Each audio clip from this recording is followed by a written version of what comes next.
salutations, respect, and love. Oh, my dear, dear friends in the prog world. You see who I've got next to me, don't you? Oh, it's the one, the only, the great Scot Medina.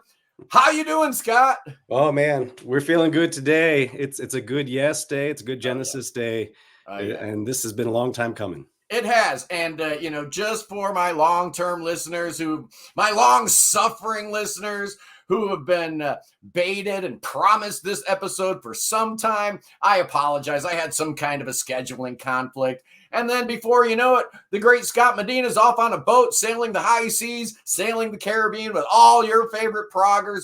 Not me, man. I was stuck in Ohio. But I do want to talk to you a little bit about Cruise to the Edge later on, but we're here for one reason only. We're going to debate the relative merits of the two greatest Steves that ever walked the planet yet, Steve Howe, Steve Hackett. Who you got? Well, I think you understand. I'm wearing a Genesis shirt today.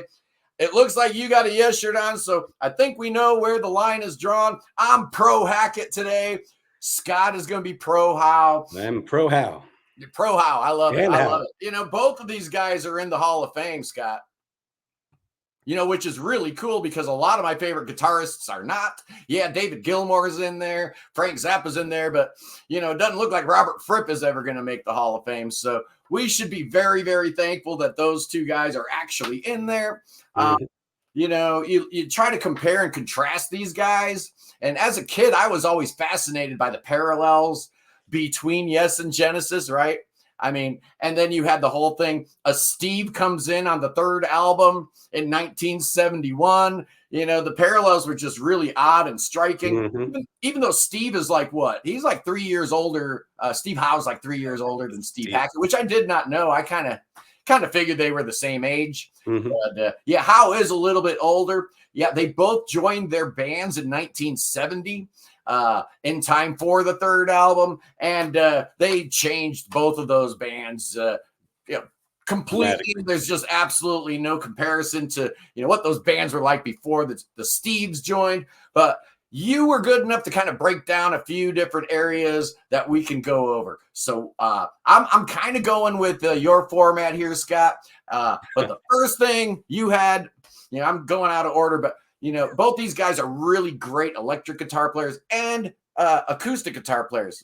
So let's kind of separate those two out, and let's start with the electric guitar playing. And who you got? Who's better on the electric guitar, man? Is it going to be Hackett and his Les Paul, or is it going to be Howe and that ES 175? What are your thoughts there on their abilities on their respective electric guitars? Yeah, well, does Hackett have a signature model made? Like Howe's got his signature ES 175 made? I don't know. I mean, we could start right there. Yeah. He's been rocking that Gary Moore Les Paul for a while now that he bought a few years ago. But I don't know if anybody ever made a special guitar for him, like they did for Chris Squire, making special bass guitars. And I know Steve Gibson had a few different ES models designed specifically for him, but their approach to electric guitar playing completely different, right? Well, and that's the thing. It's like Howe's approach to guitar playing is so different. I mean, we might as well get this out of the way right now. It's like there are very few rock guitarists from the 70s who didn't approach it as a blues player, right? That's like the standard that most people did one way or another, which we all love. But Howe, he just like comes in from a completely different angle. And, aside, you can probably count on your hand, like, I've seen All Good People, how many times he actually is going in the blues idiom, because he just loves bringing in all these different aspects. And he was influenced by so many different kinds of guitarists that it just like opened up the world. I think that's why he won so many of those awards for best overall guitarist. Because what was it, like 5 in a row? Five in a row from Guitar Player magazine, because he was just thinking like so outside of the blues pentatonic box, and that just put him on a whole different level, which is fantastic. And for both these guys, we got to look though at the 5 decades really that has 5+ decades that has happened. And so crazy. I mean, Hackett, you can talk about Hackett, right? Didn't he like give Eddie Van Halen some lessons there from the stage, right? I'm telling you, innovation is one area that I added to your list, actually, and we'll talk about that a little bit because Hackett definitely very innovative on what he was doing. You could argue that some of the sweeping and some of the tapping stuff amongst the first. I'm not going to say he invented it or he was the first one. A lot of guys play guitar, but he was definitely among the first to do any of that stuff on guitar. So yeah, they both had really different approaches. But the one thing that I always liked about either one and was that they rarely played bar chords, right? Right. I mean, even back in like the early 70s, late 60s, a lot of guitar players were still comping a lot on, just playing rhythm guitar with the kind of a clean sound. I was listening to Old Chicago and everybody talks about how great Terry Kath is. What a great guitar player he is, but he was such a good rhythm guitar player, just playing chords. You don't hear hardly any of that from either Howe or Hackett. They're much more interested in developing the song structurally and doing things with counterpoint and counter melodies left and right. Just amazing what they were both able to do, but completely different styles. And I just love how Howe just blew on the scene with such force with the Yes album. I mean, it just like rips your head off, really. Yours is no disgrace. I mean, just all of the more jazz improv in that middle section that, even to this day, you watch them do it live and it's going to be a different improv when he gets that solo spot on the electric guitar. It's just amazing, and loving doing those little octave, riffs that he's made a signature sound. Yeah.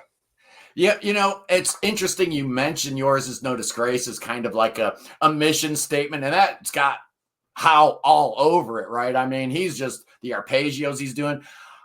Little known fact, apparently Ann Wilson played that song at her audition for Heart.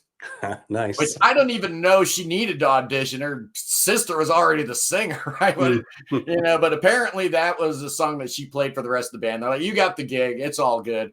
But not only was Yes aware of the greatness of their new little plaything called Steve Howe, Genesis, I think, knew it too, because you look at his very first recorded utterance with the band, and it's the musical box, and he's doing all kinds of crazy stuff on there. Definitely making his presence felt from song one immediately. But apparently it didn't start great for Steve Hackett. Apparently his first gig with Genesis did not go well. It was January 24th, 1971 at City University in London. And I guess he forgot all his parts. His amp wasn't working right. Apparently it was terrible. He was convinced he was fired. He got off stage. He figured it was over, but they gave him a second chance. And I guess clearly he righted the ship real fast. But it is interesting how both of those guitarists just kind of, came into a band and made a statement. Hey, Steve Howe even got his own solo piece on the Yes album. That's pretty. I know. How do you pull that off? That's crazy. Yeah. I mean, Genesis didn't let Hackett do it until his second album with the Foxtrot. Yeah. But as far as the electric guitar playing goes between both of these guys, they've got their own sound, right? I mean, there's certain guitarists, you hear them play and it's them within 5 seconds, right? Carlos Santana, right? Mm-hmm. I mean, I go with Fripp and Gilmore. It's those cats immediately. Mark Knopfler. There's a few that come to mind, but you got to put Steve Howe and Steve Hackett in that mix. I mean, it's right away, it's Steve Howe or Steve Hackett playing. That's hard to do, man. There's only 6 strings, right? There's only so many frets. How do you sound unique and different than everybody else? They both found a way to do that. So I'm kind of thinking it might be a draw on their electric guitar. Yeah, and just to that last point, it's interesting. So many of those guitarists you mentioned, you can tell it's them, first of all, by their tone. It's and with Hackett, that is so true. With Howe, I think it's a little less true. I mean, sure, he's got a signature tone, but he's usually playing so many notes that you actually get it more from his style, which again is so unorthodox. That is whoa, that's got to be Steve Howe playing, because and people do comment about Steve Howe's tone quite a bit, but you got to remember that he was playing different guitars on pretty much every album. The Yes album was pretty much all his ES 175. He only played that on one song on Fragile, which was Heart of the Sunrise. He had a different Gibson model he was playing. You jump forward to Relayer, he's not playing a Gibson at all. That's all on a Fender. So his tone is different on every album. So it's a little different little harder to pin down his And tone. of course, if we're still on electric, we got to bring up the pedal steel for Howe, because you do. that was just amazing when he brought that into the Close to the Edge album. Yeah. That again just took it a whole different level. Yeah, how did he think of that? Who would think to bring pedal steel into a prog rock band? And in such an incredible way, like on And You and I, it's just so works. Yeah. Just so amazing. And he's using that pedal steel to good effect on Mirror to the Sky too. So you talk about the more current stuff these guys are doing. Yeah. Obviously, Steve is still with the mothership, Steve Howe, but Steve Hackett is out in the wasteland doing his own thing. And we'll talk a little bit about some of those solo records, but I really like the new Steve Hackett record. But anyway, we talk about guitar players, and when you talk about Steve Howe and Steve Hackett, the first thing I think of is both of these guys are super accomplished with a nylon string guitar in their hand. And when I was a kid growing up, that's all I played. I didn't pick up an electric guitar until I was 18, Scott. All I played was nylon string from the age of 5 to the age of 18. So obviously, tracks like Mood for a Day and Horizons caught my attention. Wanted to learn those real quick. But what are your thoughts about their acoustic guitar prowess over the years? And who do you think has the edge? There it is. That's when I was a teenager, that's what I was going for. Which ironically, there's no tablature; it's all sheet music. And thank God, Steve Howe himself couldn't read this. Tabs are for dummies. Learn how to read music. Well, unfortunately, Steve Howe can't read music, and so that's ironically he wouldn't read his own book. But isn't that amazing how some of the absolute best musicians can't read music? That just blows my mind. Yeah. But anyway, but the distinction there really that you can make between the two is, you were mentioning nylon, but Steve is much more of a steel string acoustic player. That's definitely his preference. And it still blows my mind that Clap showed up on the Yes album, because to me, that is like the masterpiece, solo acoustic piece that is just, and it's so hard to get my fingers around it. Yeah, it's crazy. I never play a version of it. Let's put it that way. There you go. Yeah, me too. I play a version of it. Whereas Mood for a Day, I got down in like 5 minutes. That thing was easy for me because it's pretty much a straight classical piece. That's what it's much easier, but still, it's like you compare Mood for a Day and Horizons coming out, roughly at the same time, both on nylon string guitar. I mean, Mood for a Day is just, I love Horizons, but Mood for a Day is, light years ahead compositionally speaking. Well, and they're both in G, so it's fun to play together. Right. I would always play together, nice. for a day together, just to get people to not notice that the rest of my band sucked. But you're right about that. Steve Howe, definitely, I'll give the edge on the steel string. For nylon string, you look at the body of work that Hackett has put together, albums like Bay of Kings and he's Tribute. Right. He's done a whole bunch of those classical guitar albums. So I got to give the edge to Hackett on the acoustic guitar prowess overall here. But they're both. I think you got to break them in half, even between steel and nylon, because, Howe is just so Chet Atkins influenced. And he's so strong on the steel string.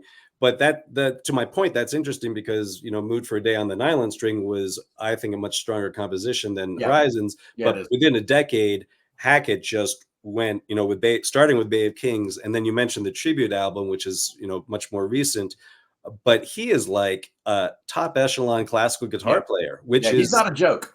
Which is mind-boggling that how good he is on the classical guitar now. So nylon string, he is just light years ahead of Howe with much more style and finesse. I believe that if Hackett had focused primarily on classical guitar, he could have been concert level. He could have been, one of the greatest classical guitarists of all time. I do believe that.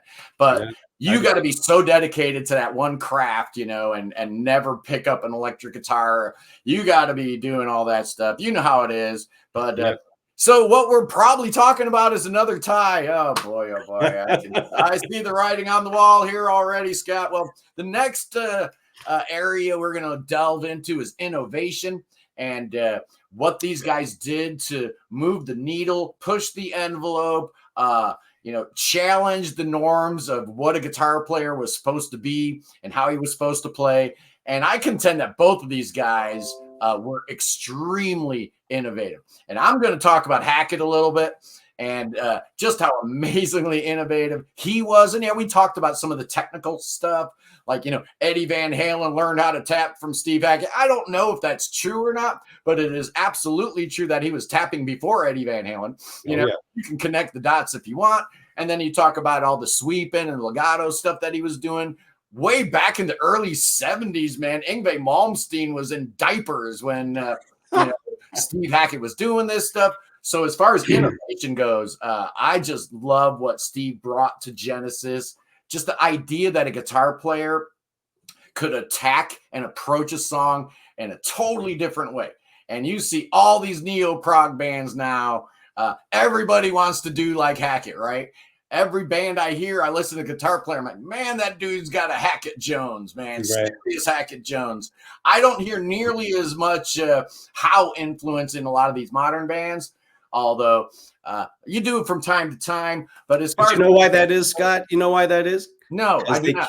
Because they can't pull it off. That's why. Because Hackett's or Howe is so much in another level that, again, it's just like to think like Howe does as a guitarist is just a very different place than I think most, and Hackett is much more in line with the way most people can think. Yeah. So I'm not necessarily saying that's better, but I'm pro Howe on. That's right. That's context, right. We gotta take a side here. Yeah. And in general, I think it's easier for bands to kind of mimic or parrot the Genesis sound than it is for bands to try to equal or approximate the Yes sound. For some reason, that Yes sound, many bands have tried, man, from Druid and Starcastle in England on down, but no one has ever been able to come up with it.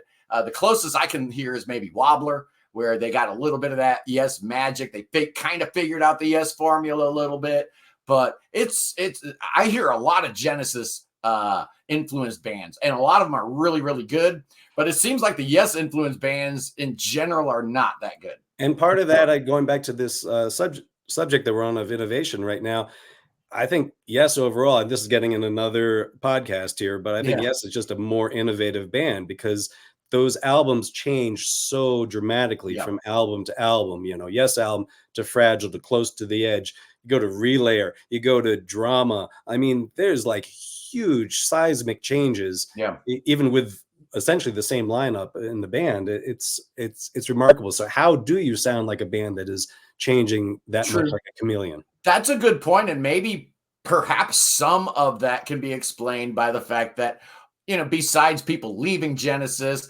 after Nursery Crime, they had a static lineup.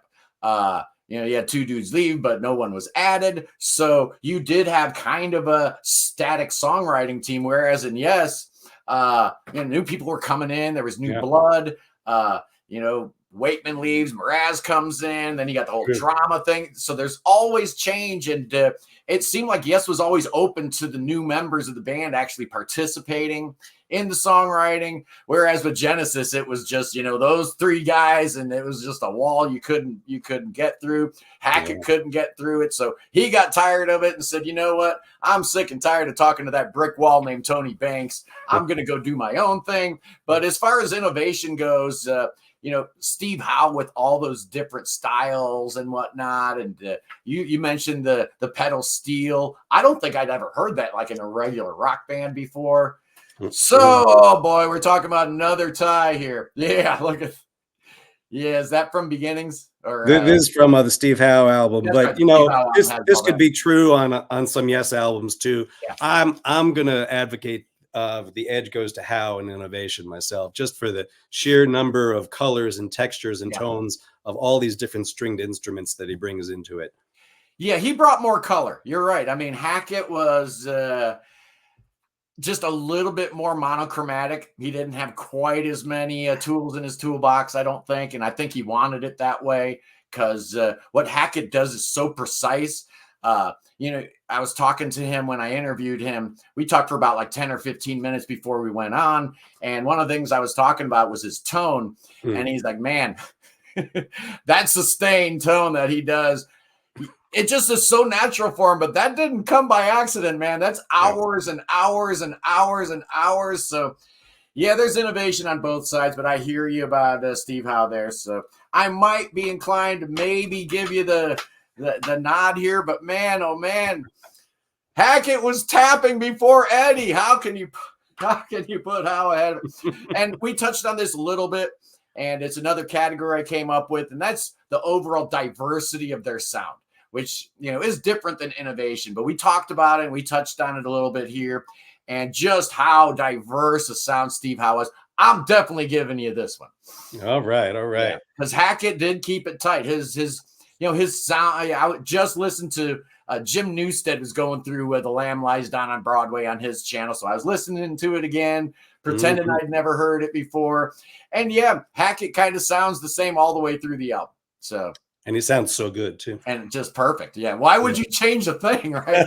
Only thing I would change is I'd bring him up in the mix, man. He's doing so much great stuff on The Lamb Lies Down on Broadway, and you can only hear about half of it. Seriously. Be the remix. His guitar playing in the cage, just for example, he's playing that down, down, down, down, bum, bum, bum, bum, bum, bum, bum, bum, with chords, power chords on his guitar, but it's so buried in the mix all the way on the left side, you can barely hear it. It's a travesty, but that's a whole other thing. We'll have to get on John Anderson about that, or Anthony, whoever that was that produced that. But the next up I got here is songwriting, man. Okay. This is an interesting category because sometimes it's a little hard to suss out who wrote what when you're in a working band. But they were kind enough to, not do all songs by Genesis and yes, both gave you the songwriting credits. So we kind of know who was doing what, right? Well, and if we're mostly talking about their bands here, we're not talking about the solo material yet. Let's not do that yet. Yeah. So, I mean, for that, you've got the different context, right? Because you got Tony Banks kind of holding down the fort there in the Genesis camp, whereas in Yes, it's pretty much up to Howe and Anderson to have free reign. Like, Rick Wakeman doesn't get any, fairly or not, doesn't hardly get any songwriting credit. Yeah. So that was very different dynamics in those two bands. Very, very much so. In that, you definitely had that songwriting problem. And I know Hackett was feeling the heat. He wanted more of his songs making it onto the records. And he's eventually going to leave the band because of it, whereas Howe never had to leave Yes because he wasn't getting enough songwriting opportunities. So, I think overall, while they were in their respective bands, this is a no-brainer. Hackett was never given, the freedom to, create and produce and put out more. So, yeah, I think Steve Howe's got to get the edge here. Plus, if you look at a songwriting team, I mean, the world has been denied the songwriting team of John Anderson and Steve Howe for too long. Those cats wrote Tales from Topographic Oceans, man. Those cats wrote Close to the Edge. Yeah. Come on, man. We got to have them back. It's just, to me, they're the best songwriting team of all time. And they don't even know it. They're so deep in their hatred and all that crazy stuff that they don't get it. But yeah, Steve Howe's songwriting is actually pretty good. But we're gonna talk about the solo albums and where we get a clue there. Yeah, well, but I will have to concede that on the latest Yes albums, the Steve Howe penned songs are usually my least favorite on the last two albums, and I like those albums a lot. But his production was awesome, but those Howe, especially when he was not writing with a collaborator, those are like the worst pieces on those two albums, and surprisingly. Well, it's good that I don't think Steve and Jeff hang out a whole lot, but I think John and Steve see each other a great deal. John moved to England to be close to his beloved Emily Lodge. John Davison, isn't that cool? I love that movie connection. It's just awesome. But so I think there is certainly going to be more opportunity for more collaborative songwriting between John Davison and Steve Howe, and that's all for the better. But the one thing you mentioned about that new Yes album is, I know a lot of people were really surprised because Steve is starting to kind of spread his wings on the vocals, all right, singing a little bit more on these albums, and some people aren't digging it. You think of Yes, you think of that incredible high tenor, that angelic celestial voice of John Anderson, and what you get is dream of a life without fire. People are like, what are you, who's this guy mumbling? So I guess we're talking about vocals now, eh? Yeah, man. So, Hackett's vocals weren't anything to write home about either. Early on, those Past tense. early Hackett, and he knew it too. Hey, Yeah. Get Richie. Havens, Yeah. Get on over. I need you. Steve Walsh, I can't sing. Well, he can sing, and actually his voice has gotten better. I contend that he has become a decent singer. He has. Hackett. Absolutely.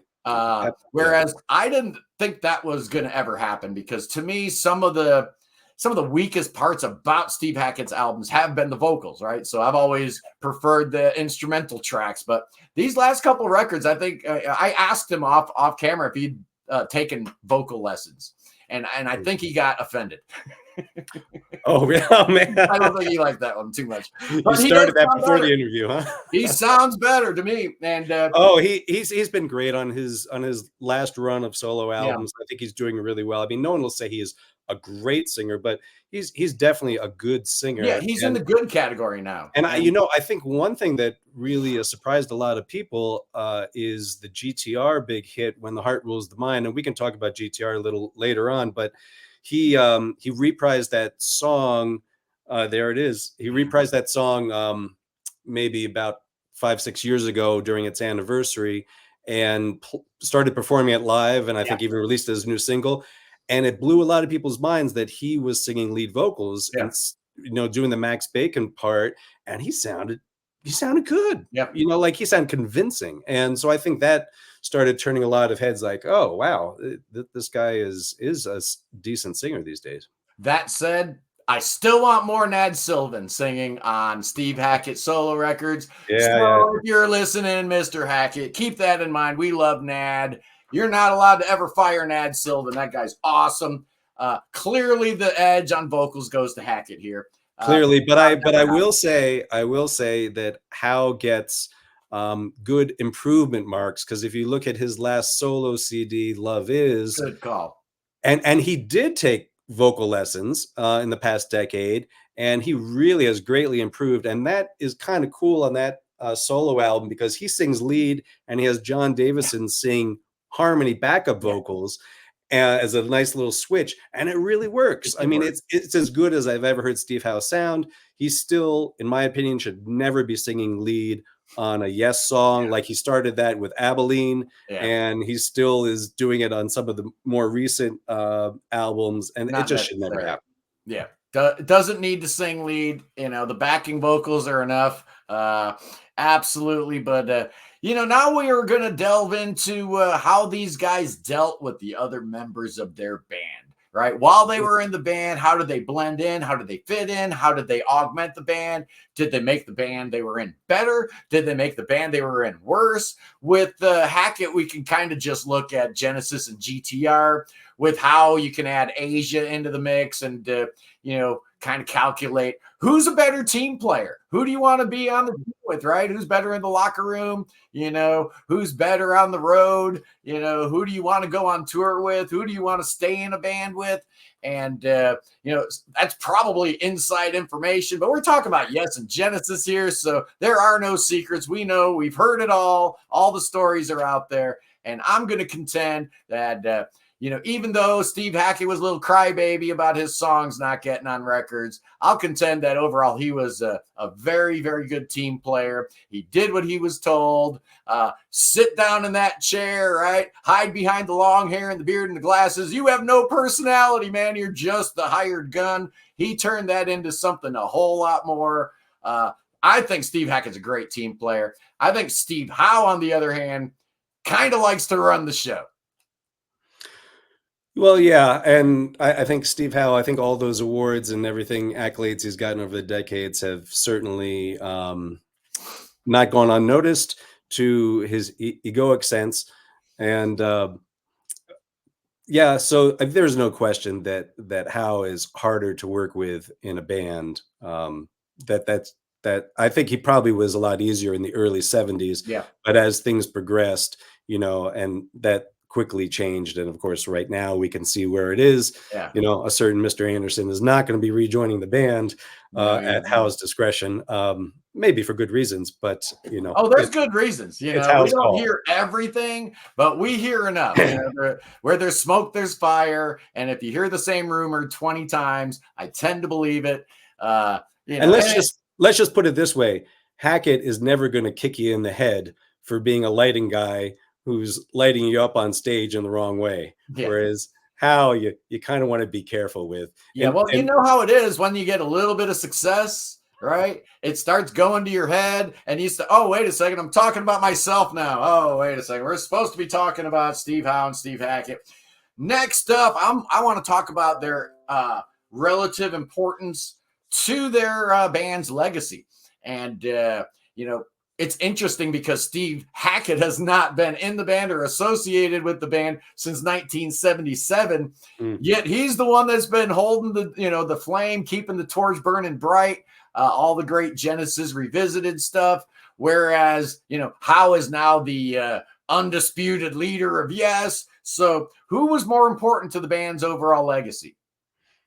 Well, it's clearly Howe is the most important to the legacy. He's got the advantage of having been in the band for so much longer, created so many different changes in the band, and now is just keeping it, duct taped together so they continue their legacy for better or for worse as they're going. That said, it's really ironic that at least for old school Genesis fans, it's like they're flocking. You can't hear better Genesis done than by going to a Steve Hackett show. It's impeccable. It is just exquisite how well they make old Genesis sound.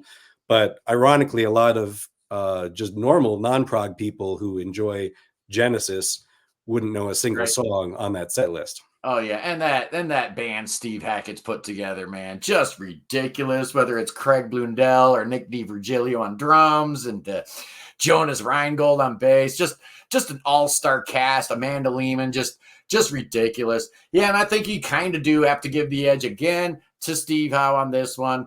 Steve Hackett turned his back on his band. He did. He left his band. You don't do that unless you've got good reason. He thought he had good reason, But everybody's got their own axes to grind. And I was never in a band with Tony Banks, so you know how that goes. Now we're coming to the important stuff here now.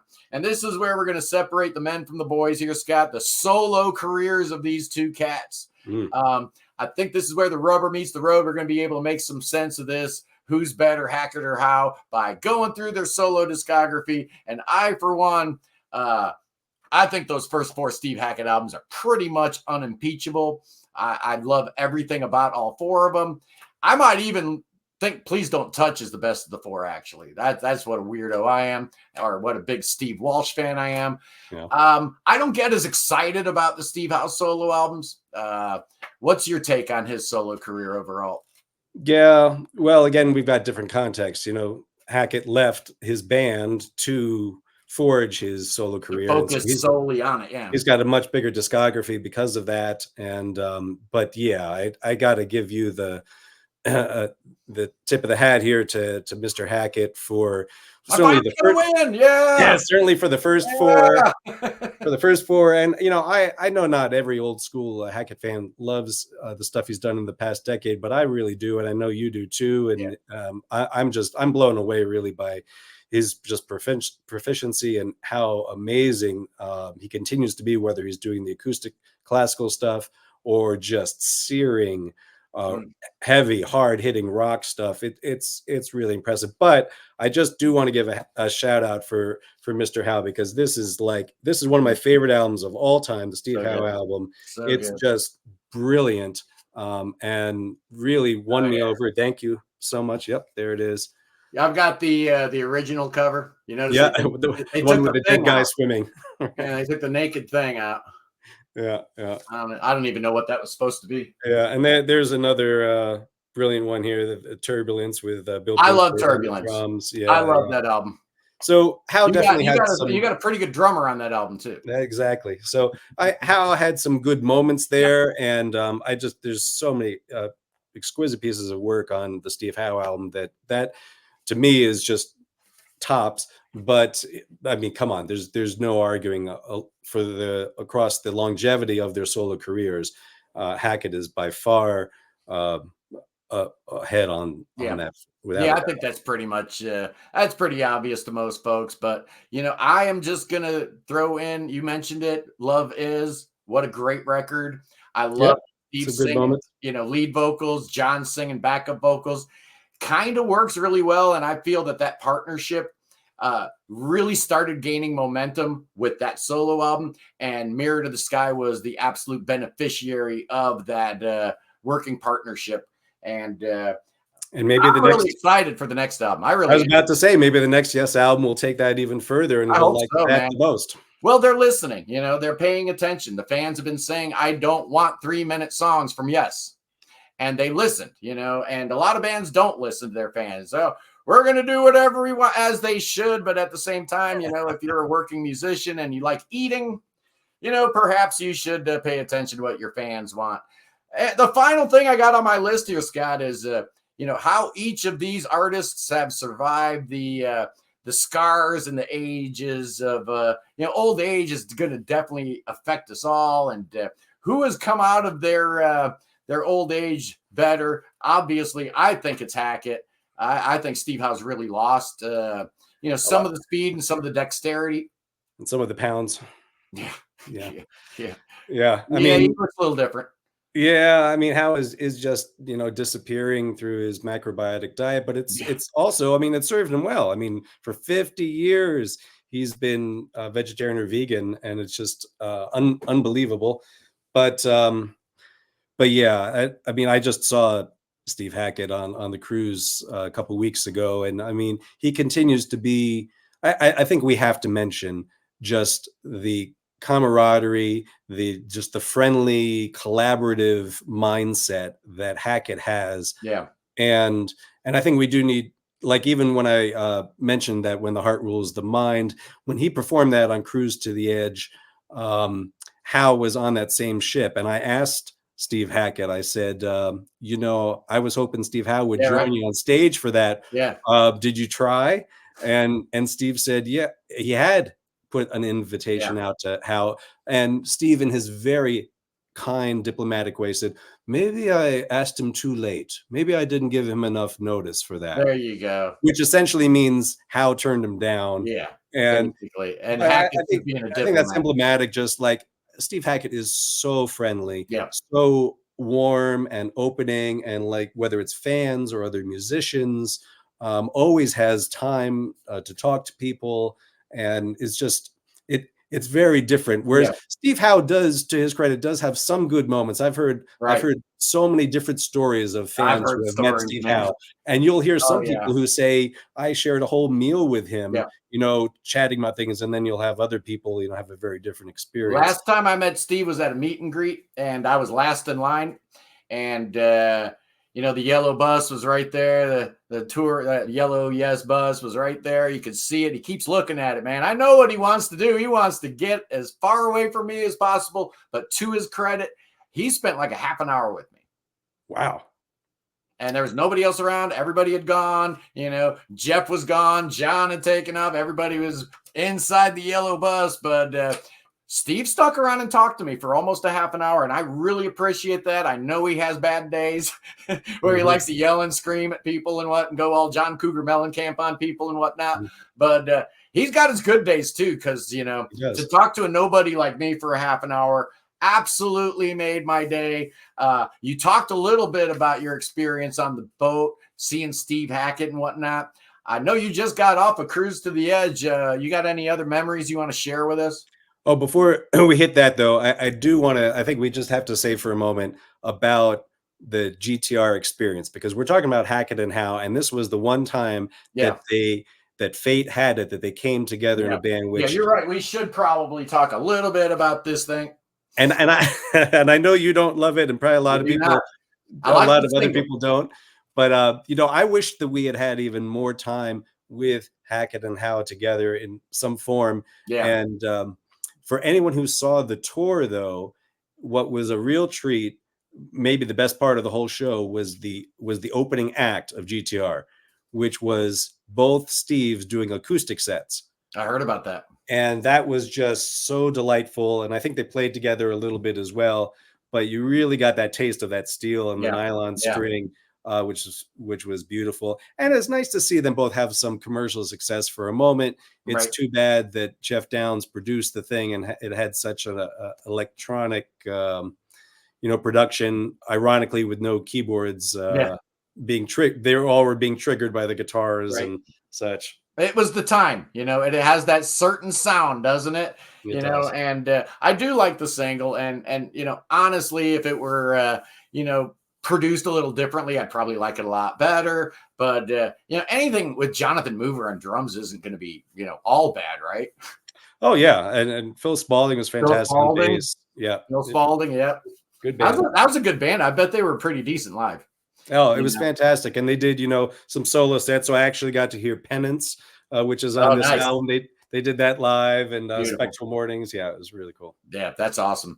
GTR was supposed to do a second album, but I guess Steve Howe was pretty much nonplussed with the whole thing. So he dipped. With Robert Berry. Working on a second album with Robert Berry, right? You're right. Yeah. Man, you talk about a hard luck cat, man. Robert Berry can't get a break in this business, can he? Well, I think he bailed on that to go join 3, actually. Oh, yeah. With that didn't work out well, but who knows? Maybe 6x6 will do a little something for him. Oh yeah. It'll be about time. But so I'm glad we talked a little bit about GTR because it's not my favorite record, but it was that moment. They had a top 40 hit. It looked really, really bright there for a second, and then the critics heard it, and that pretty much put the brakes on. The infamous review, yes. The infamous GTR review that absolutely sunk any momentum that record had, because that was at a time and a place in music history where music journalism actually had some teeth to it, and people actually paid attention. A bad review could kill you, and it did. Mm-hmm. And you know what I'm talking about. If you don't, Google it. Anyway, that's so right. What else happened on the boat, man? Every time I got you on, I always like to pick your brain about that because, I'm just a poor schmuck here in the foothills of the Appalachians, man. I don't get out to the Caribbean all that much these days, sir. So how was it this year? No, yeah, Scott, you're legendary now. So if you step foot on that ship, you would you would just be in the spotlight instantly. That would be fun, yeah. And I don't think my wife would enjoy that. Yeah, nor mine. No. I'd have to go by myself, I think. Yeah, well, and I don't think that's what I do, and it works out great. Yeah. Well, speaking of Mr. Hackett, I mean, he really shone his band. Roger King just has the whole thing wired from the back, really. Yeah. And having Jonas on there, I mean, and Rob Townsend, they're just a bunch of jokesters, right? So they're just having their fun, but on stage they're totally professional. And Nad is just, I mean, to see him come out for Watcher in the Skies, he gets perfect. It, doesn't he? Nad understands, man. He gets it. He totally gets it. And you talk about Hackett, you got to talk about Roger King, because a big part of the Steve Hackett sound these days is Roger King, right? I mean, all the orchestrations and the arrangements and just the whole sonic palette that's put together by Roger. And if you don't like him, you're probably not going to like the current Hackett material. But I love him, so I don't have a problem with it. Well, I really like him too. But as I've said in my reviews of the last couple albums, it does lead to a certain sameness in production. I think it'd be refreshing just to have something different for an album or two. Any surprises on Cruise to the Edge this year? Any acts that you saw that you were like, well, I mean, the real darlings of the ship, which was kind of no surprise, was Big Train, because this was their debut in the States for a short tour beforehand, and then on the ship. So, I mean, Nick DiVirgilio has just been looking forward to this moment for over a decade. Bring his band over, and so the expectations were incredibly high for us, for people who knew the band, and then even people who've been hearing about them. And the amazing thing is that they met those and even exceeded them. The show that they did, the first show they did on the ship, that was in the theater, which did fill up. Some people didn't even get into the theater. because there was such high demand. That was probably one of the top shows of Cruise to the Edge's history. I Wow. mean, it was just epic. And Alberto just has blown everyone away and charmed everyone, in as difficult shoes as those are to come into. He's just amazing, and he's like leaping all over the stage. Of course, he's singing beautifully, but he's throwing on a guitar, then he's taking it off, put on an acoustic, then he's going over to his keyboards. Him and Ricard had like dueling keyboards for a moment. The setup was really cool on the stage, and Nick DiVirgilio actually had his drum kit off to the side, Yeah, he's off to the side up front, like Transatlantic does. Yeah, just like Mike Portnoy. exactly. And it was really cool. And Oscar's in the back up there, up on a riser. Oscar and looked like keyboard. a star. I mean, he's got this humongous riser, and it's like, is that Rick Wakeman's kid or something? Why is he? That was cool. He's awesome. Yeah. Oscar's awesome. What a great addition to the band. And I think it's safe to say that Big Train found the right lead singer in Alberto Braben. The guy's amazing. I watched some of the videos from the boat. Just incredible. They did 2 shows, right? Were they different sets? Yeah, almost different set lists on both of them. And the second show was out on the pool stage, so that was beautiful. Nice. The sun's going down. Curator Butterflies is playing, and I mean, it's just weepy. You know, it's so emotionally moving. Yeah. Fantastic. Anybody else catch your ear? Any other sets? That well, there's plenty that caught my ear. In terms of novelty factor, Stickmen is on the ship, but Tony Levin's stick has not been found by the time their first set is to be played. So he doesn't have an instrument, literally. Right. It's somewhere else on the ship. They haven't found it. And so what happens is Adam Holtzman, keyboardist in Steven Wilson's band, who many of you know, steps in and fills the trio of him, Marcus on stick, and Pat Mestellato on drums, with Adam Holtzman, and they totally improvise the entire first set. So that's like something you're never going to see probably any other time, which was just amazing. And Adam Holtzman, come on. Is there anything he can't play? That guy's just ridiculous. I mean, whether it's rock, jazz, he is probably the most underrated player in the scene right now, because everybody's heard him, right? You've heard all those Steven Wilson records, but nobody knows the name. And he's just incredible. One of these days I'm going to get on that boat. I was, watching some of the videos that I think Nathan on Shuffle did a video of his experience on the boat. And he's talking about how, people were coming up and recognizing him and stuff. And I'm like, oh boy, it would be ugly if I was on that boat. So maybe it would. You'd be a celebrity, man. Yeah, I don't need that in my life. Anyway, boys and girls, we had the great Scot Medina what is this, like your 5th appearance on the show? Maybe 3rd or 4th, Yeah. We've had you on quite a bit. We had you on talking about Morse Fest one time. We had you on going through the Yes discography. Yes, and Spock's Beard. That's Beard discography.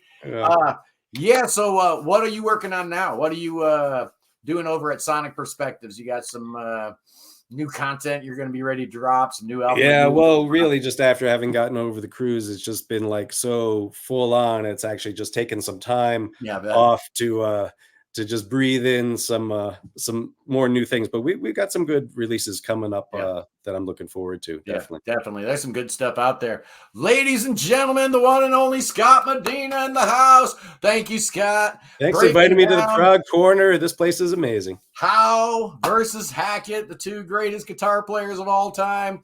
Unless you don't think about Zappa, Fripp, and Gilmore, but that's all right. Alan Holdsworth, we won't mention those guys. But anyway, this was awesome, Scott. Thank you for joining us. Indeed. I'll probably put this up later on today or maybe tomorrow. Either way. Anyway, don't forget Fools Sunday. The Sunday Prague stream every Sunday at 1:00 Eastern. This week, we're breaking down the best album sides of all time. It's going to be a lot of fun. And no epics don't count. So side 1, A Close to the Edge, doesn't count. And Don't Get Cute, side 2, A Foxtrot, doesn't count either. Best album sides, top 10. The panel's going to be awesome. One of these days, we might even get Scot Medina on the Sunday Prague stream. I know you're busy on Sundays. You're doing all that stuff. But one of these days, we'll get you on the Sunday show. I'd love it.